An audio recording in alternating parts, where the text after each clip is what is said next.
Hi, this is Remembering the Past with Corey Franklin, the show where we talk about people who've died recently who've had a significant impact on our history, our society, or our culture.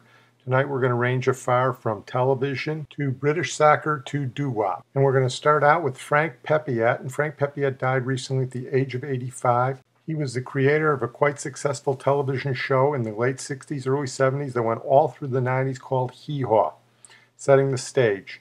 In the late 60s, there were two main variety shows for young people. There was the Smothers Brothers Comedy Hour, which was basically a traditional variety show, singing, comedy, skits, dancing, things like that, featuring Tom and Dick Smothers.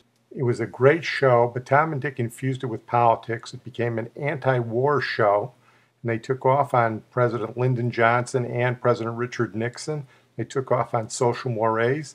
And eventually they got under the skin of the CBS censors, and the show was canceled. Over on NBC, the other successful variety show for young people at the time was Rowan and Martin's Laugh-In, featuring Dan Rowan and Dick Martin. And it was more of a vaudeville thing, but it was a vaudeville thing that sort of intimated drugs and hippies and all that stuff.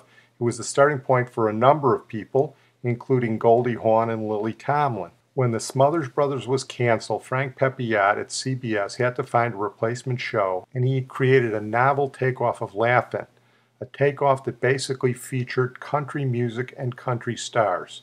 Throughout the 60s, there was sort of a separation on American television between urban and country, and although country was quite popular, it didn't have the demographics that advertisers wanted. So by the late 60s, the major networks had basically taken most of their country shows off. Frank Peppiatt reversed that trend with Hee-Haw. It was a variety show like Laugh-In, except it harkened back to the Grand Ole Opry, Minnie Pearl, who happened to be a guest star on a number of shows, and the Louisiana Hayride. It featured cornpone humor and country music, and in fact, the two hosts were Buck Owens and Roy Clark. By the way, Buck Owens and Roy Clark, two of the best musicians of the era in any musical genre. The show caught on. It was a big hit throughout the 70s, and it ran in syndication until the 90s. Here is the intro to Hee-Haw, created by Frank Peppiatt. You'll get a taste of what Hee-Haw was like and the flavor of it. High class, it's not. Cornpone, it is, but it was entertaining to a large segment of the American populace. And it helped spread country music in the 1970s when country music really took a foothold in the United States.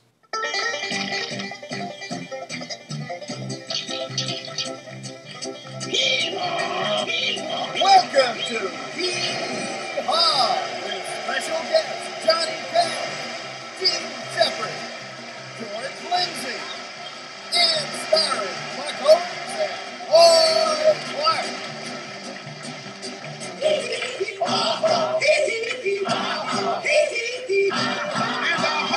Okay, I'll concede it was not an old coward, but it was quite a popular show. The music was quite good. Again, Buck Owens and Roy Clark, a lot of great guest stars. You heard on that one, Johnny Cash, and we have Frank Peppiatt to thank for. That was Hee-Haw. Well, as long as we're on the topic of off-the-wall TV, we're going to move on now to Bob Brunner. Bob Brunner was a writer and producer on television. He died recently at the age of 78, and although his work in television was extensive, he's on this program for one show and one show only, and that's Happy Days, which he worked on with his friend Gary Marshall. Happy Days was one of the top-rated shows in America in the mid-1970s. It was originally a spin-off of an episode of Love American Style. It's actually the second longest-running sitcom in ABC history, next to The Adventures of Ozzie and Harriet. It was basically a nostalgia show. It was in the 70s, but it was set in the 50s.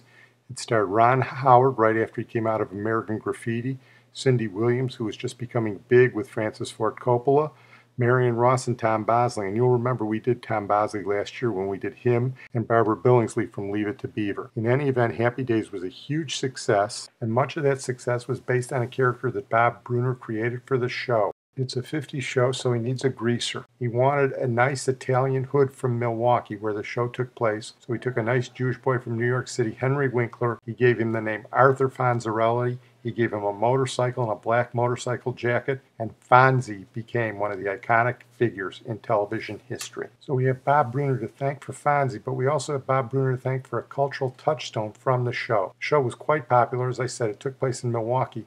But like all sitcoms, after a couple of years, the plots start to get repetitive. It starts to get a little stale, so they look for new things. They introduced a bunch of new characters. Finally, they had the characters move out to Southern California, where Fonzie had to do some water sports.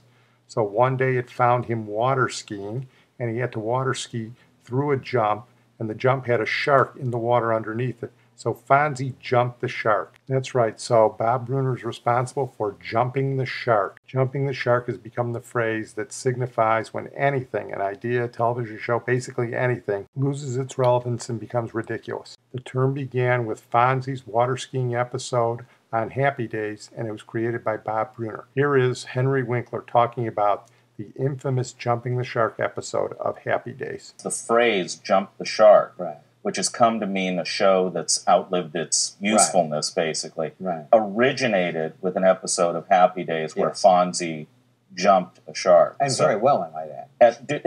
In his leather. Did you have two questions? Did you have a sense at the time that the show might have been sort of grasping for ideas at that point? I did. We went to to Hollywood. I think Richie wanted to be a screenwriter. First of all, when we were number one for 6 years after we jumped the shark.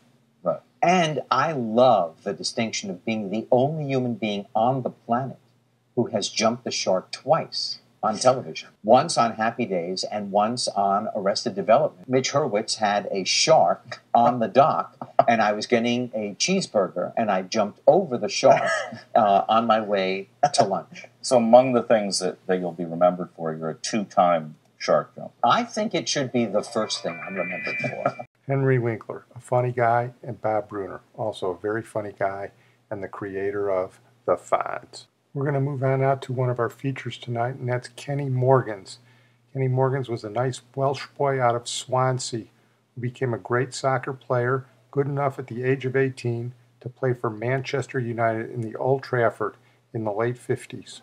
He died recently at the age of 73, and although he made the Man U team at the age of 18, he wasn't one of their great players. He was certainly overshadowed by his young teammate Bobby Charlton, who was eventually knighted and became a hero of the World Cup in 1966. They and their teammates were known as Busby's Babes. Manager Matt Busby had fashioned the team out of a bunch of young players, and Busby's Babes became one of the top teams in the world. But Morgans is known for something other than that. He and his teammates were flying home from Yugoslavia in 1958 when they were in one of the great tragedies in British sports history, the Manchester United plane crash, which killed 23 people, including 8 players on the team. Kenny Morgans was one of the survivors of that plane crash, but that plane crash remains one of the grim pages in Britain's sporting history.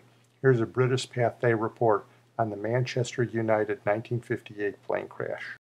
On the night of February the 6th, 1958, the finest English football team since the Second World War was effectively destroyed in a tragic air crash at Munich airport. The Manchester United team were on their way back from Belgrade after qualifying for the European Cup semi-finals. It was snowing heavily. The pilot had tried to take off once already. This was the result of the second attempt. As the plane set off down the runway, it hit a fence, then a building, and broke in two. 7 members of the team died in the crash. Another died of his injuries some days later. 8 journalists covering the match were also killed. Among the injured was the Manchester United manager Matt Busby. In a Munich hospital, he fought for his life for several days. He was already a soccer legend, taking Manchester United to the final of the FA Cup the year before. Now, Busby's Babes, as the team was affectionately known, were shattered.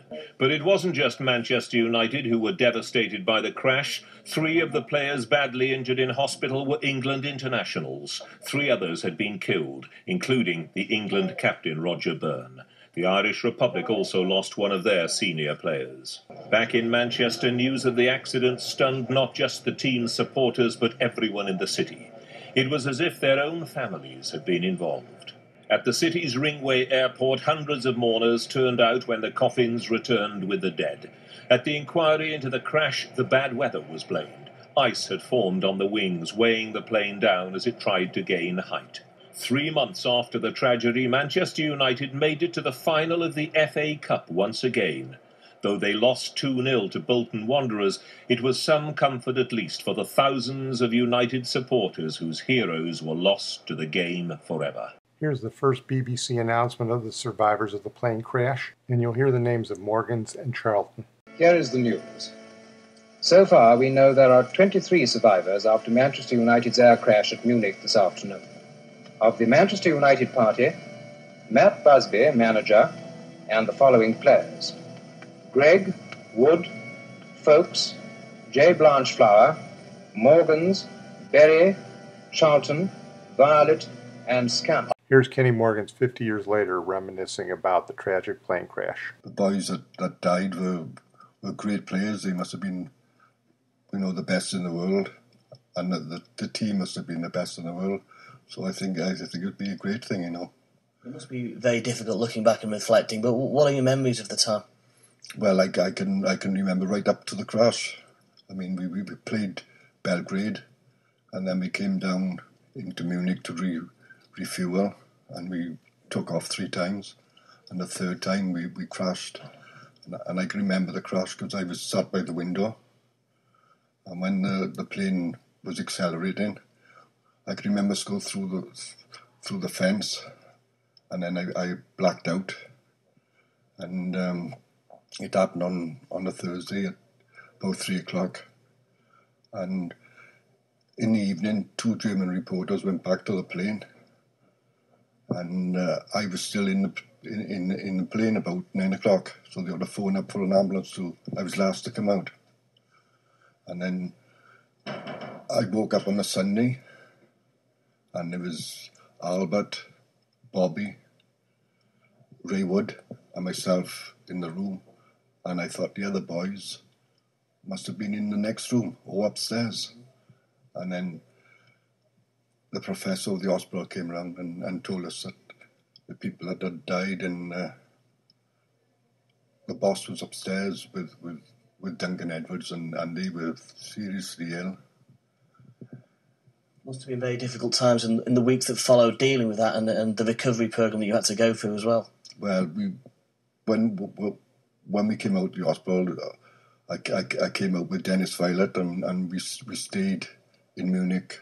I mean, the club wouldn't let us come back, and for 2 weeks, and then we couldn't fly back. They wanted us to come back on the train, and I shouldn't have played until the following year. But Jimmy had me back after a week because there was no players. Here's what Kenny Morgans said a little later on. I'm not bitter. To be laying in a Munich hospital and to have someone tell you the players that had died and you were still alive, it was just, well, a funny situation. But I can still see them now. They were a great, great team. The plane crash changed his life. He played for Man U for another 3 years. He was never a big star. The crash psychologically took something away from his game. He only started 23 games for them total. He eventually moved back to Wales. He played for some other teams. He coached soccer for a little while. Eventually got out of soccer. But he had a long and happy marriage. He had a good family life. He had several grandchildren, and he liked playing soccer with them in the park. Kenny Morgans, one of the survivors of the Manchester United Munich plane crash. I'd like to close tonight with Cleveland Duncan, who died at the age of 77 recently. And Cleveland Duncan was one of the leaders of one of the pioneering rock groups. It was actually a doo-wop group, the Penguins. The Penguins only had one hit, but that hit was a mega hit in 1954. It was one of the first great doo-wop songs. We talked about doo-wop phenomenon before in the 1950s when we talked about Jimmy Castor, and we talked about Fred Milano of Dion and the Belmonts. Penguins were a black doo-wop group from Los Angeles. They were formed by Cleveland Duncan in Los Angeles in 1954. They had a strong following in Southern California, but they made a national reputation with the song Earth Angel, #1 on the R&B charts, #8 on the pop charts. Before I play the Penguins' iconic version of Earth Angel, I'm going to play the white cover version by the Crew Cuts. As we've talked about before, in the 50s, before there was significant black penetration into the white market, you'd have white groups and white singers covering black hits. So the Crew Cuts had already covered the chord Shaboom. They did a pretty good job with it, but there was a big market for groups like the Crew Cuts doing doo-wop, covering groups like the Penguins, and their cover of Earth Angel actually scored higher on the national charts than the Penguins. Here's the Crew Cuts and their version of Earth Angel. It's not as good. Many of the white covers are not as good as the black originals, but you get an idea of what was going on in 1954-55 with their cover version.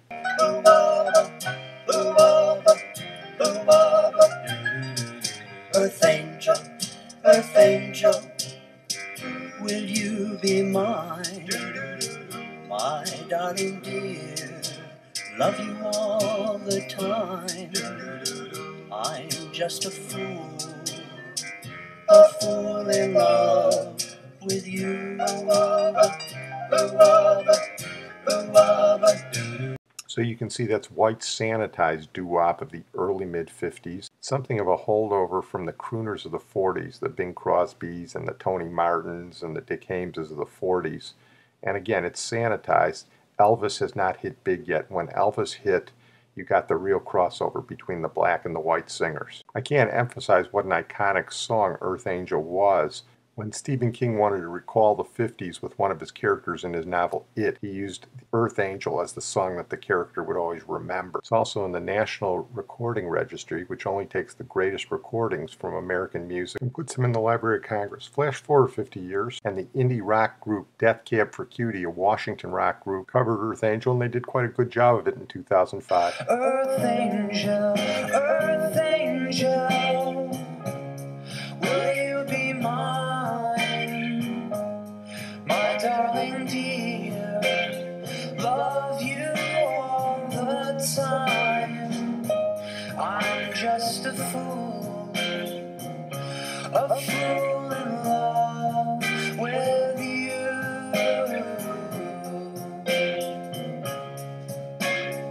You gotta hand it to them, they caught some of that 50s boy-girl angst that's missing in so much of today's music. But I'm going to close tonight with a tribute to Cleveland Duncan and the original Earth Angel. I want to thank my producer Sid Tepps.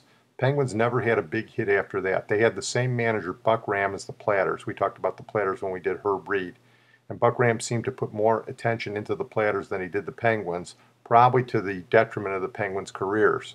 But the Penguins will always be remembered, and Cleveland Duncan will always be remembered for this song, one of the most memorable songs of the decade of the 1950s. And this version with Cleveland Duncan at lead is the one that's in the National Recording Registry.